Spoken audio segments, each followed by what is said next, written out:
ప్రపంచీకరణ అనే పదం విన్నది కదా? అంటే ఏంటి ప్రపంచీకరణ అంటే? అర్థం తెలియదు.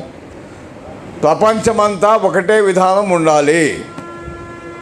ఒకటే విధానం అంటే అమెరికా ఉందనుకోండి, అమెరికాలో కంపెనీలు ఉంటే ఆ కంపెనీలలో కార్మికులకు చట్టాలు ఉండవు. అంటే మిగతా దేశాల్లో కార్మికులకి చట్టాలు ఉండకూడదు. అదే ప్రపంచీకరణ. అమెరికాలో చట్టాలు లేవు కాబట్టి ఈ ప్రపంచీకరణ విధానాన్ని తెర మీదకి తీసుకొచ్చినటువంటి వాడు అమెరికా వాడు కాబట్టి వాడు చెప్పే విషయం ఏంటంటే ఎక్కడ కూడా చట్టాలు ఉండడానికి వీల్లేదు. మా దేశంలో ప్రభుత్వ రంగం లేదు కాబట్టి మిగతా దేశాల్లో కూడా ప్రభుత్వ రంగం ఉండకూడదు. అంటే ఈ ప్రపంచీకరణ ఇది మొదటి ప్రపంచీకరణనా, లేదా ఇంతకుముందే ఇట్లాంటి ప్రపంచీకరణ ఏమైనా జరిగిందా? చెప్పండి, జరిగితే ఏంటది?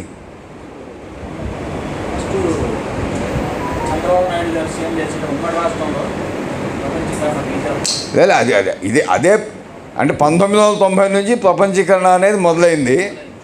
అంటే చంద్రబాబు నాయుడు 90 లోపలనే ఉన్నాడు. 90 కంటే ముందు లేడు, 90 కంటే వెనకలేడు, 90 తర్వాతనే ఉన్నాడు. అంటే ఇది ఒక ప్రపంచీకరణ. దీనికంటే ముందు 1800 సంవత్సరంలో కానీ, 1600 సంవత్సరంలో కానీ, 1700 సంవత్సరంలో కానీ ఏమైనా ప్రపంచీకరణలు జరిగాయా?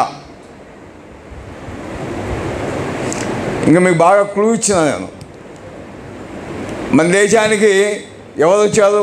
విదేశీయులు. ముందు వచ్చిన విదేశీయుడు ఎవరు?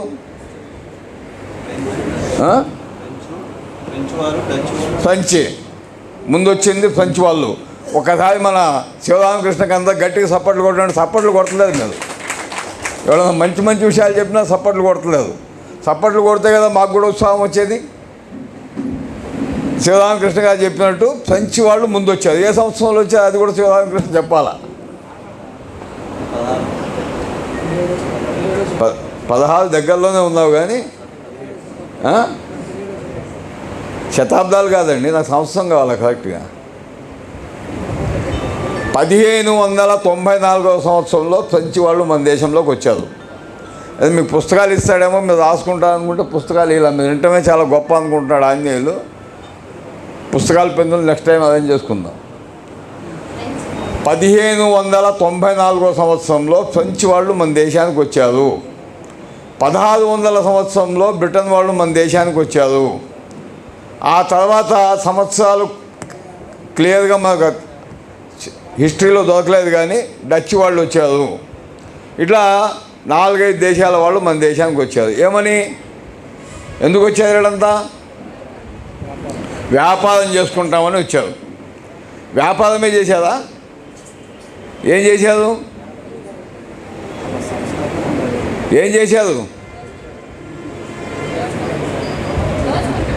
దోచుకోవడం కాదు, పాలించారు మనల్ని.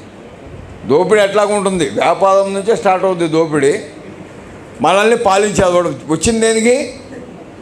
వ్యాపారం చేస్తామని. లాస్ట్కి చేసింది ఏంది? పరిపాలన చేశాడు. అంటే పెట్టుబడిదారీ విధానం అంటే వ్యాపారస్తులు వాళ్ళ యొక్క అంతిమ లక్ష్యం ఏంటి? పరిపాలన.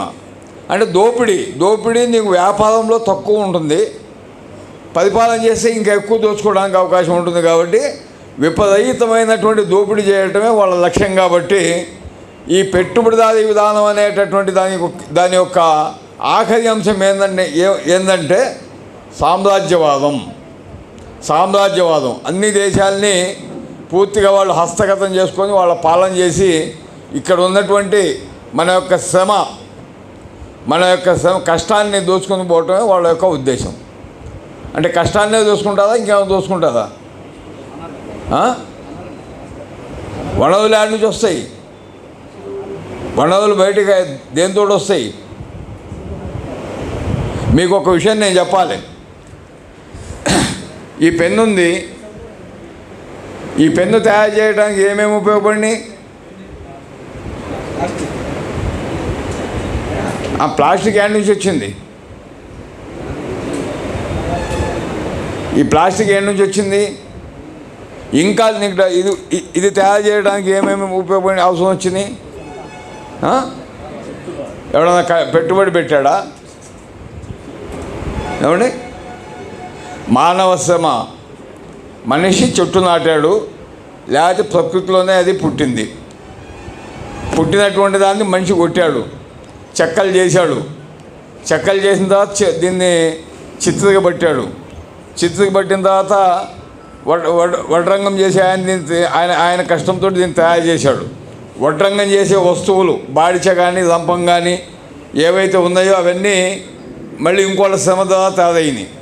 అందరూ కష్టపడితేనే సంపద తయారవుతుంది. ఎవడు డబ్బులు పెడితే సంపద తయారు కావట్లేదు. ఇది ముఖ్యమైనటువంటి విషయం. ఇది మనం అర్థం చేసుకోవాలి. డబ్బుతోటి పెట్టుబడితోటి ఏమి కాదు. ఒకటి ₹1,00,00,000 తీసుకొచ్చి ఆడ పెట్టమనండి, వస్తువులు తయారవుతాయా? ఎందుకు కావు? శ్రమ ఉంటేనే, శ్రమతోటే ప్రతి ఒక్కటి తయారవుతుంది. శ్రమ లేకుండా ఏది తయారు కాదు. ఆ విషయాన్ని మనం బాగా అర్థం చేసుకోవాల్సినటువంటి అవసరం ఉంది. కాబట్టి వచ్చినటువంటి అన్ని దేశాల వాళ్ళు మన శ్రమశక్తిని అనేక రూపాల్లో దోచుకుపోయేటటువంటి పరిస్థితి ఉంటుంది.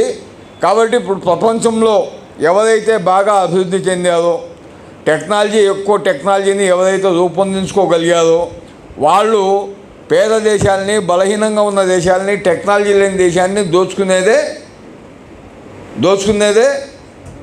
ప్రపంచీకరణ.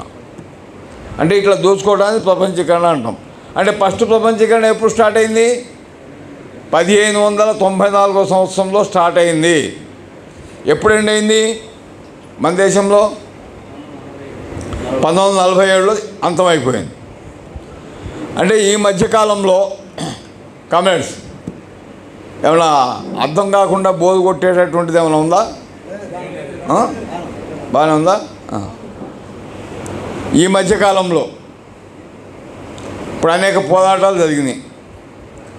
ఈ పోరాటాలు జరుగుతున్నటువంటి సందర్భంలో అసలు కార్మిక వర్గానికి ఏమైనా హక్కులు ఉన్నాయా? గతంలో ఏమన్నా ఉన్నాయా? వీక్లీ ఆఫ్ ఉన్నదా? ఎప్పుడు వచ్చింది వీక్లీ ఆఫ్? వారానికి ఒక రోజు సెలవు ఎప్పుడు వచ్చింది? అనేక పోరాటాలు చేసిన తర్వాత వారానికి ఒక రోజు సెలవు 1881 సంవత్సరంలో మొట్టమొదటి ఫ్యాక్టరీస్ యాక్ట్ వచ్చింది. ఆ ఫ్యాక్టరీస్ యాక్ట్ వచ్చినప్పుడు దాంట్లో రాయటం జరిగింది కానీ అమలు కాలే. ఫ్యాక్టరీస్ యాక్ట్లో పేర్కొన్నారు 1881లో. అప్పుడు కార్మికులకు ఏమైనా ఉన్నాయా? ఏఐటీసీ ఉందా? ఇంకేమైనా ఉన్నాయా? ఏమీ లేవు. కానీ కార్మిక వర్గం పోరాటాలు చేయకుండా ఉందా? పోరాటాలు చేస్తూనే ఉంది. కార్మిక వర్గం పోరాటాలు చేస్తూనే ఉంది. పని గంటల మీద పరిమితి లేనప్పుడు కార్మిక వర్గం ఏమడిగింది? మాకు 12 గంటల పని కావాలి, ఫస్ట్ డిమాండ్. అంటే ఎన్ని గంటలు పని చేస్తుండొచ్చు? 12 అడుగుతున్నాడంటే 16, 18, 20 గంటలు పని చేస్తూ ఉండేవాడు. మాకు 12 గంటలే పని కావాలండి, అంతకంటే ఎక్కువ చేయము అని చెప్పి అనేక దేశాల కార్మికులు పోరాడి సాధించుకున్నారు. ఆ తర్వాత 10 గంటల పనికి వచ్చారు. 10 గంటల పనికి వచ్చినప్పుడు కొన్ని దేశాల్లో 8 గంటలు కావాలన్నారు. మన దేశంలో 8 గంటలు కావాలని ముందు అడిగింది మనమే, తర్వాతనే మిగతా దేశాలు అడిగినాయి. బొంబాయిలో ఉన్నటువంటి రైల్వే కార్మికులు మాకు 8 గంటలు పని కావాలి, పని దినం 8 గంటలే ఉండాలి అని చెప్పి ముందు మనమే పోరాటం చేశాం. తర్వాత అమెరికా, బ్రిటన్, ఇటలీ, ఫ్రాన్సు ఈ దేశాల కార్మికులంతా కలిసి 8 గంటల పని కావాలని చెప్పి డిమాండ్ పెట్టారు. అంటే ఎర్ర జెండా ఎట్లా వచ్చింది? ఎర్ర జెండా ఎట్లా వచ్చింది? ఏమండి, ఎర్ర జెండా ఎక్కడి నుంచి వచ్చింది? ఎవరైనా ఒకళ్ళు గట్టిగా చెప్పండి. ఏం కాదు, తప్పైనా కానీ ఏం కాదు, చెప్పాలి. పోరాటం చేస్తే ఎట్లా వచ్చింది? 1886 మే. అంటే మొత్తం ప్రపంచంలో ఉన్నటువంటి పారిశ్రామికంగా అభివృద్ధి చెందిన దేశాల్లో చట్టం ఉన్నా లేకపోయినా, చట్టం ఎక్కడ లేదు యూనియన్ పెట్టుకోవాలని, అయినా కార్మిక వర్గం యూనియన్లు స్థాపించుకొని, చట్టబద్ధత లేకపోయినా యూనియన్లు పెట్టుకొని, ఆ యూనియన్ల ద్వారా కార్మిక వర్గాన్ని సమీకరించి 8 గంటలు పోరాటం చేద్దాం, ప్రపంచవ్యాప్తంగా ఉన్న కార్మికులంతా మనం ఒక డేట్ పెట్టుకొని ఆ డేట్ను మన ఊరేగింపులు, సమావేశాలు, నిరసన ప్రదర్శనలు, ప్రభుత్వాలకు మెమోరండాలు సమర్పిద్దామని చెప్పి మే 1వ తేదీన